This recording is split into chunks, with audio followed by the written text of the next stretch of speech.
السلام علیکم ورحمۃ اللہ وبرکاتہ۔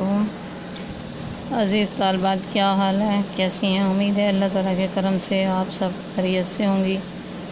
آج دیکھیں ہمارا جو سبق ہے وہ ہے سورۃ بقرہ، رکوع نمبر 10، آیت نمبر 83۔ دیکھیں، اعوذ باللہ من الشیطان الرجیم، بسم اللہ الرحمن الرحیم۔ وَإِذْ أَخَذْنَا، اور جب لیا ہم نے میثاق کا پکا وعدہ بنی اسرائیل سے، لا تعبدون الا اللہ، نہ تم عبادت کرنا مگر اللہ تعالیٰ کی، وبالوالدین احسانا، اور والدین کے ساتھ اچھا سلوک کرنا، وذی القربیٰ، اور قریبی رشتہ داروں کے ساتھ، والیتامیٰ، اور یتیموں کے ساتھ، والمساکین، اور مسکینوں کے ساتھ، وقولوا للناس حسنا، اور کہنا لوگوں سے اچھی بات، واقیموا الصلاۃ، اور تم قائم کرنا نماز، وآتوا الزکوٰۃ، اور تم ادا کرنا زکوٰۃ، ثم تولیتم، پھر تم پھر گئے، الا قلیلا منکم، مگر تھوڑے تم میں سے، وانتم مورزون، اور تم تھے پھرنے والے۔ وَإِذْ أَخَذْنَا، اور جب لیا ہم نے، میثاقکم، پکا وعدہ تم سے، لا تسفکون، نہ تم بہانا، دماءکم، اپنے خونوں کو، ولا تخرجون انفسکم، اور نہ تم نکالنا اپنی جانوں کو، من دیارکم، اپنے گھروں سے، اپنی بستیوں سے، اور نہ تم نکالنا اپنے لوگوں کو اپنی بستیوں سے، ثم اقررتم، پھر تم نے اقرار کر لیا، وانتم تشہدون، اور تھے تم گواہ، ثم انتم ہؤلاء تقتلون، پھر ہو تم وہی لوگ، تم قتل کرتے ہو، انفسکم، اپنے لوگوں کو، وتخرجون فریقا منکم، اور تم نکالتے ہو اپنے ایک گروہ کو، من دیارہم، ان کے گھروں سے، تظاہرون علیہم بالاثم والعدوان، تظاہرون، تم چڑھائی کرتے ہو، علیہم، ان پر، بالاثم، گناہ کے ساتھ، والعدوان، اور زیادتی کے ساتھ، وَإِن یأتوکم، اور اگر وہ آئیں تمہارے پاس، اسارا، قیدی بن کر، تفادوہم، تم فدیہ لے لیتے ہو ان سے، تم فدیہ دے کر انہیں چھڑا لیتے ہو، وہو محرم، حالانکہ وہ حرام ہے، علیکم، تم پر، اخراجہم، ان کا نکالنا، حالانکہ حرام ہے تم پر ان کا نکالنا، آفتؤمنون، کیا پس تم ایمان لاتے ہو، ببعض الکتاب، کتاب کے بعض حصے پر، وتکفرون ببعض، اور تم انکار کرتے ہو کتاب کے بعض حصے کا،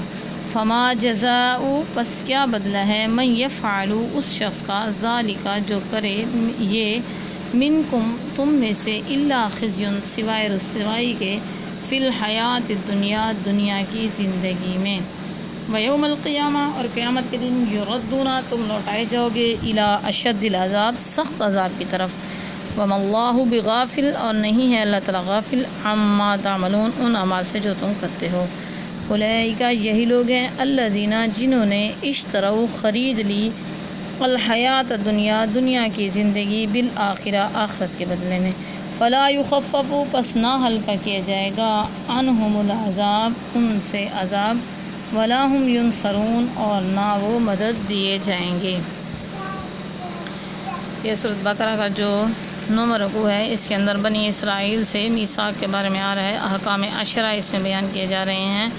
سب سے پہلے نمبر پر اس میں کیا چیز آ رہی ہے کہ نہ تم عبادت کرنا مگر اللہ تعالیٰ کی، اور والدین کے ساتھ اچھا سلوک کرنا۔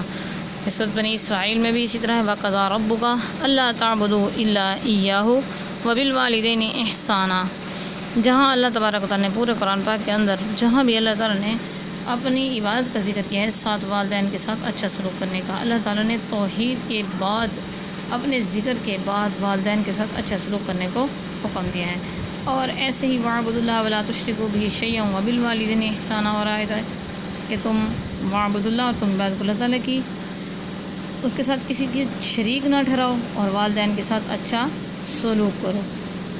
یہاں تک بھی آتا ہے کہ وَبِالْوَالِدَيْنِ إِحْسَانًا حَمَلَتْهُ أُمُّهُ كُرْهًا وَوَضَعَتْهُ كُرْهًا وَحَمْلُهُ وَفِصَالُهُ 30 شهرًا، یعنی تمہارے والدین کا تم پر بہت احسان ہے، ان کے ساتھ اچھا سلوک کرو کہ ماں نے تمہیں تکلیف سے تکلیف پر جنا ہے، اس نے تمہیں اٹھایا ہے، اس نے تمہیں جنا ہے، تو تکلیف پر تکلیف اٹھا کر 30 شهرًا 30 مہینے، اس میں 9 ماہ جو آتے ہیں، 30 مہینوں کا جو ذکر کیا ہے، 2.5 سال دودھ کیا جاتے ہیں، اور باقی یعنی یہ سارے 30 مہینے 2.5 سال دودھ کے جا کے بنتے ہیں۔ تو اس طرح والدہ نے تکلیف پر تکلیف اٹھا کے تمہیں اٹھایا اور والد نے مشقت برداشت کر کے تمہاری پرورش کی، تو والدین کے ساتھ اللہ تعالیٰ نے سب سے بہتر سلوک کرنے کا حکم دیا، اگرچہ والدین مشرک ہی کیوں نہ ہوں۔ لیکن اگر شرک کا حکم دیں تو اس وقت والدین کی اطاعت نہیں کرنی چاہیے، اس کے علاوہ میں ان کی اطاعت کرنی چاہیے۔ فلا تطعہما، ان کی اطاعت نہ کر جب تجھے وہ اللہ کے ساتھ شریک ٹھہرانے کا کہیں، تو یہ بھی قرآن پاک کے اندر آتا ہے۔ یہاں کیا وبالوالدین احسانا، والدین کے ساتھ اچھا سلوک کرنے کا حکم دیا۔ تو جہاں اللہ تعالیٰ نے اپنی عبادت، اللہ کی عبادت کے بعد بندوں میں سب سے پہلا حق بندے پر والدین کا ہے، اور والدین کا حق انسان کبھی بھی ادا نہیں کر سکتا۔ حدیث مبارکہ کے اندر آتا ہے کہ جنت تمہاری ماں کے قدموں کے نیچے ہے، اور اس کا جو والد ہے وہ جنت کا دروازہ ہے۔ اور ایک دوسرے حدیث مبارکہ کے اندر آتا ہے کہ والد کی ناراضگی رب کی ناراضگی ہے، والد کی رضامندی رب کی رضامندی ہے۔ تو اس لیے والد کا بھی خیال رکھنا ہے اور والدہ کا بھی۔ ایک اور حدیث مبارکہ کے اندر آتا ہے، نبی کریم صلی اللہ علیہ وسلم کے پاس ایک صحابی، اور انہوں نے پوچھا یا رسول اللہ مجھ پر میرے والدین کا کیا حق ہے، میری ماں کا کیا حق ہے؟ تو انہوں نے کہا سب سے پہلے حق کس چیز کا ہے مجھ پر؟ تو انہوں نے کہا تیری ماں کا ہے۔ پھر دوسری دفعہ انہوں نے سوال کیا یا رسول اللہ مجھ پر سب سے زیادہ کس کا حق ہے؟ تو آپ نے فرمایا تیری ماں کا۔ پھر انہوں نے کہا یا رسول اللہ مجھ پر کس کا حق ہے؟ تو آپ نے فرمایا کہ تیری ماں کا۔ 3 دفعہ فرمایا تیری ماں کا حق ہے، اور جب چوتھی دفعہ اس نے کہا یا رسول اللہ مجھ پر اس سب سے زیادہ حق کس کا ہے؟ تو اس نے فرمایا تیرے باپ کا۔ تو سب سے پہلی جو مستحق ذات ہے حسن سلوک کی، وہ کون ہے؟ والدہ ہے۔ تو والدہ کے ساتھ حسن سلوک کے ساتھ پیش آنا چاہیے۔ اللہ تعالیٰ کا حکم والدہ کے لیے سب سے زیادہ ہے کہ اس کے اچھا سلوک کرنا چاہیے۔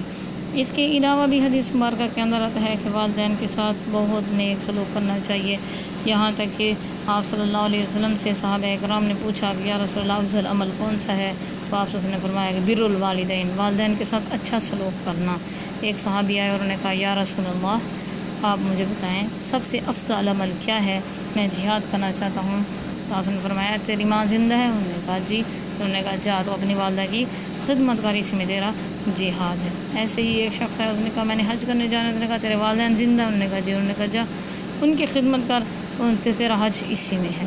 تو اسی طرح والدین کے ساتھ نیک سلوک کرنے میں یہاں تک آتا ہے کہ والدین اگر راضی ہوں اور اولاد ان کو دیکھے تو دیکھنے کا بھی ثواب ایک مقبول حج کے برابر ہوتا ہے۔ یہ والدین کے ساتھ اچھے سلوک کے بارے میں بہت زیادہ احادیث وارد ہوئی ہیں۔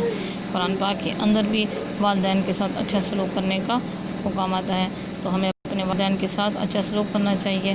ہر بندے کو نماز کے ساتھ کیا اور اٹھتے بیٹھتے یہ دعا کرنی چاہیے، رب ارحمہما کما ربیانی صغیرا، رب ارحمہما کما ربیانی صغیرا، اے میرے رب تو ان دونوں پر رحم فرما جیسا کہ انہوں نے میری بچپن میں پرورش کی، رب ارحمہما کما ربیانی صغیرا۔ یہ والدین کی خدمت کر کے، جس کے والدین زندہ ہیں، حدیث مبارکہ کے اندر آتا ہے، اور اس نے ان کی خدمت کر کے جنت حاصل نہ کی تو وہ شخص مردود ہے، وہ شخص مردود ہے، اس کی دعا قبول نہیں ہوتی۔ جو والدین کو راضی نہیں رکھتا، والدین کو ناراض کرتا ہے۔ یہاں تک کہ ایک دفعہ نبی کریم صلی اللہ علیہ وسلم کے دور میں ایک صحابی کا موت کا وقت آ گیا، اور ان کی زبان مبارک پر کلمہ نہیں جا رہا تھا، کلمہ نہیں آ رہا تھا، سب اسے کلمے کی تلقین کر رہے تھے لیکن زبان پر کلمہ جاری نہیں ہو رہا تھا۔ صحابہ کرام پریشان ہوئے، انہوں نے کہا یا رسول اللہ ایسے ہی آپ کے صحابی ہیں حضرت علقمہ رضی اللہ عنہ، ان کی زبان پر غرغرے کی حالت ہے اور زبان پر کلمہ جاری نہیں ہو رہا، تو ہمیں کیا کرنا چاہیے؟ تو اس وقت نبی کریم صلی اللہ علیہ وسلم کو بلا کر لے گئے، آپ صلی اللہ علیہ وسلم ان کے پاس گئے، دیکھا ان کی حالت ایسی ہے۔ آپ صلی اللہ علیہ وسلم نے پوچھا علقمہ کیا وجہ ہے، کیا تیری والدہ زندہ ہے؟ انہوں نے کہا جی والدہ زندہ ہے۔ انہوں نے کہا کیا تم نے اسے ناراض تو نہیں کیا؟ والدہ کو بلوایا گیا، والدہ سے پوچھا کہ کیا بات ہے، ماں بیٹا دونوں ناراض ہیں، کیا وجہ ہے؟ اس کی زبان پر کلمہ جاری نہیں ہو رہا، کیا ہے، کیا عالم ہے اس کا، اب اس کا کیا کیا جا سکتا ہے؟ تو انہوں نے کہا، والدہ سے کہا تم اسے معاف کر دو۔ والدہ نے کہا نہیں، اس کا گناہ جو ہے وہ زیادہ ہے، میں اسے معاف نہیں کرتی، میرا دل نہیں چاہتا کہ میں اسے معاف کروں۔ بس جس طرح اس نے ایسے کہہ دیا، نبی کریم صلی اللہ علیہ وسلم نے صحابہ کرام سے کہا کہ جاؤ تم لکڑیاں اکٹھی کر کے لے کر آؤ۔ صحابہ کرام لکڑیاں اکٹھی کر کے لے کے آ گئے۔ آپ صلی اللہ علیہ وسلم نے کہا اس کو جلاؤ۔ لکڑیاں کو جلایا گیا۔ جلانے کے بعد آپ صلی اللہ علیہ وسلم نے کہا اٹھاؤ علقمہ کو اور اس آگ کے اندر اس کو ڈال دو۔ ماں تھی، آخر کہاں تک برداشت کرتی۔ ماں نے جب دیکھا کہ میرے بیٹے کو جلتی آگ میں ڈال رہے ہیں، آپ صلی اللہ علیہ وسلم کے پاس آئے، کہتے یا رسول اللہ، آپ میرے بیٹے کو میری آنکھوں کے سامنے، میرے لخت جگر کو میری آنکھوں کے سامنے تم آگ میں جلا رہے ہو۔ انہوں نے کہا جب تو اسے معاف نہیں کرے گی تو اللہ کی آگ تو اس آگ سے بھی بہت بڑی ہے، وہ تو جہنم کی آگ میں جائے گا، تو اس آگ کو برداشت نہیں کر سکتی۔ اس آگ میں تیرا بیٹا جائے گا جب تو ناراض ہوگی اور تو راضی نہیں ہوگی، یہ کلمہ پڑھ کے نہیں جائے گا تو یہ تو جہنم میں جائے گا، یہ تو اس آگ میں جلے گا۔ اس نے کہا میں نے اپنے بیٹے کو معاف کر دیا۔ جیسے ہی اس نے معاف کیا، اللہ تبارک و تعالیٰ کی طرف سے ان کی زبان پر کلمہ جاری ہو گیا، لا الہ الا اللہ محمد رسول اللہ۔ صحابہ کی وفات ہو گئی۔ تو دیکھیں رسول اللہ صلی اللہ علیہ وسلم کے زمانے میں وہ تو اس طرح تھا، صحابی تھے لیکن ماں راضی نہیں تھی، زبان پر کلمہ جاری نہیں ہو رہا تھا۔ آج ہم کتنے عمل بدعملیاں کرتے ہیں، پتہ نہیں کیا کچھ کر رہے ہیں۔ ہمیں اپنے والدین کو راضی رکھنا چاہیے، اپنے والدین کی رضا حاصل کرنی چاہیے، ہمیشہ نیک عمل کرنے کی اللہ تعالی ہمیں توفیق دے۔ والدین کو کبھی بھی ناراض نہیں کرنا چاہیے۔ والدین کے بارے میں یہ حکم آ گیا کہ ان کے ساتھ اچھا سلوک کرنا ہے۔ جہاں اللہ نے اپنی عبادت کا حکم دیا، وہاں اللہ تعالیٰ نے اپنے دوسرے نمبر پر والدین کے ساتھ حسن سلوک کا حکم دیا۔ تو دیکھیں یہ آیت کی تفسیر ہمارے رکوع کی، آج کا رکوع اس کے اندر کیا چیز آ رہی ہے۔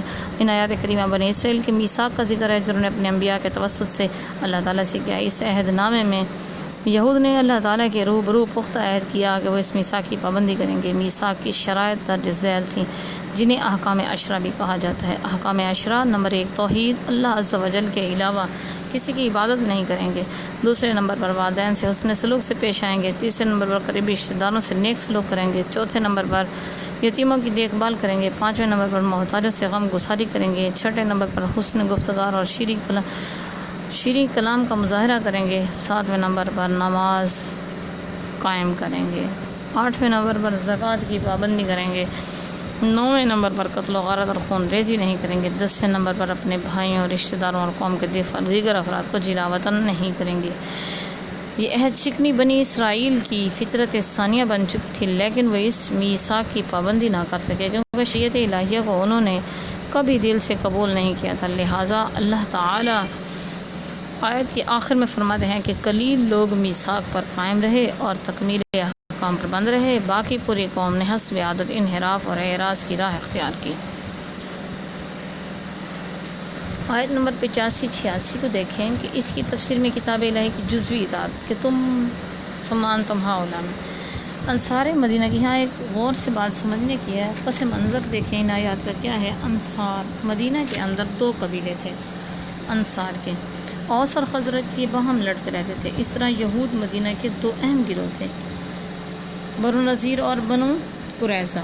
بنو نذیر اور بنو قریظہ یہ 2 گروہ بنو نذیر اور بنو قریظہ تھے یہود کے قبیلے، اور اوس اور خزرج انصار کے قبیلے تھے۔ ان میں آپس میں جنگ رہتی تھی۔ بنو قریظہ اوس کے حلیف تھے اور بنو نذیر خزرج کے حلیف۔ جنگ کے موقع پر ہر قبیلہ اپنے حلیف کی اطاعت کرتا تھا۔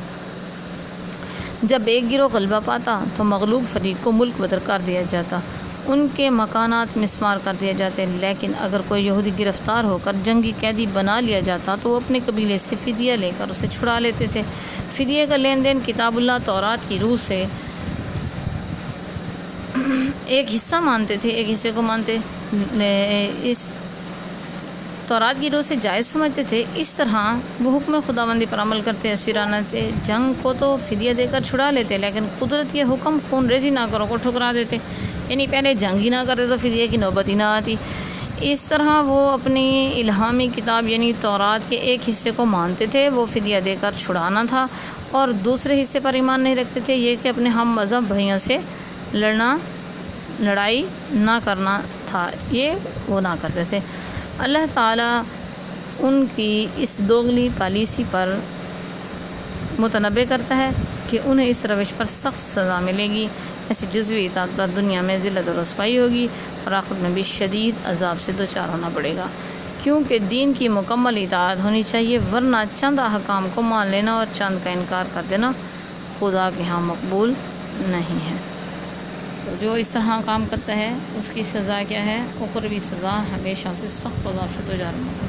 انہوں نے کیا ہے؟ دنیا کی زندگی خرید لیا آخرت کے بدلے میں، آخرت کی زندگی کو انہوں نے پس پش ڈال کر دنیا کے اندر دنیا کمانے کے لیے اور دنیاوی خواہشوں کے لیے انہوں نے سارا کام کیا۔